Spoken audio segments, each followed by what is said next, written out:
Catherine Julien-Brèche, bonsoir. Bonsoir. Alors vous avez pris la décision de vous présenter à l'élection des municipales de 2020, mais qu'est-ce qui vous a donné envie de vous présenter à la mairie en 2014 ?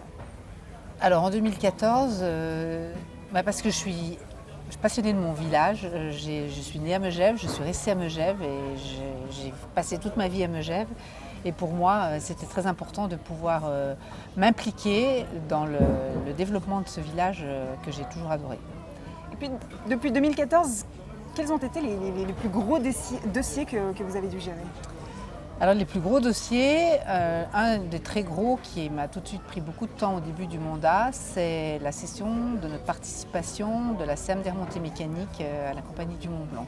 Donc ça a été un gros dossier, lourd à gérer, mais aujourd'hui qui roule et qui est tout à fait vraiment dans ce que l'on avait besoin, que notre domaine soit exploité par des personnes qui soient compétentes et des professionnels des milieux des remontées mécaniques. Et aujourd'hui, c'est vraiment une collaboration très constructive et participative que l'on vit ensemble. Et je crois que c'est la plus belle des choses que j'ai faites depuis le début de ce mandat pour moi.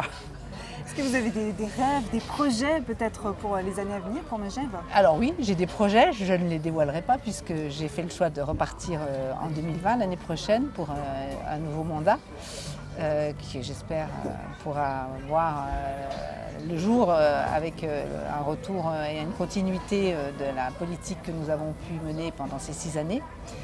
Et les projets, je ne les dévoilerai pas parce qu'ils feront partie d'un programme que je présenterai en fin d'année. Mais c'est vrai que les projets que j'ai, c'est pouvoir continuer à faire vivre ce village avec l'authenticité que l'on a pu préserver et puis l'élégance des séjours que nous pouvons proposer à Megève. Et puis on connaît Megève surtout pour sa saison hivernale, mais en été, qu'est-ce qui intéresse justement les visiteurs ? Alors on a un terrain de jeu qui est extraordinaire à Megève, face au Mont Blanc. Il y a une multitude, je vais vous en énumérer quelques-unes. Donc on a déjà un complexe sportif avec le palais, donc piscine, patinoire, salle d'escalade, salle de musculation, balnéothérapie. Et puis après, vous avez toutes les activités sur des terrains comme le VTT, le tennis, le golf, le canyoning. Et puis il y a un terrain de jeu formidable maintenant avec une activité qui se développe et qui, à mon avis, est l'avenir de nos saisons d'été.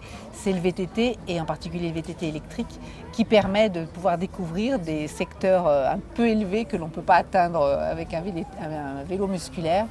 Et je crois que Megève, l'été, c'est un terrain de jeu extraordinaire, face au Mont Blanc. Et venez le découvrir honnêtement et vous y reviendrez. Ça donne envie en tout cas. Et puis, il faut le dire, c'est vrai que souvent on entend dire que Megève, c'est un peu une station de riches, entre guillemets. Est-ce que c'est vrai ? Non, les gens qui vivent à Megève ne sont pas des gens forcément riches. Ils sont devenus riches malgré eux parce qu'effectivement, il y a eu une attraction sur le village qui a fait que on a des coûts de foncier qui font qu'effectivement maintenant pour vivre à Megève il faut être riche, mais non, Megève n'est pas une station de riches. Megève est un village avec des gens qui vivent, des gens authentiques et qui ont su transmettre tout ce patrimoine et ce savoir-faire de génération en génération. Et c'est aujourd'hui un village des plus accueillants que je vous incite à venir découvrir. Jaillet, Mont d'Arbois ou Rochebrune ? Rochebrune. Jeans ou tailleur ? Jeans. Tartiflette ou fondue ? Fondue. Yoga ou crossfit ? Crossfit. Champagne ou cocktail ? Champagne. Lac de Genève ou lac Léman ? Lac Léman. Je me posais la question. Ski de fond ou ski de piste ? Ski de piste. Desperate Housewives ou Game of Thrones ? Alors, j'ai pas le temps de suivre les séries télévisées, ni l'une ni l'autre pour dire, mais je serai Game of Thrones parce qu'on a un écrivain Mejvan, un jeune écrivain qui s'appelle, comment son prénom ? Raphaël Allard, non c'est pas Raphaël, je sais plus son prénom, et qui a écrit des livres sur Game of Thrones, donc pour lui c'est Game of Thrones. D'accord. Et pour terminer, Catherine, pour vous, les voiles en un mot, c'est quoi ? C'est la fête. Merci Catherine.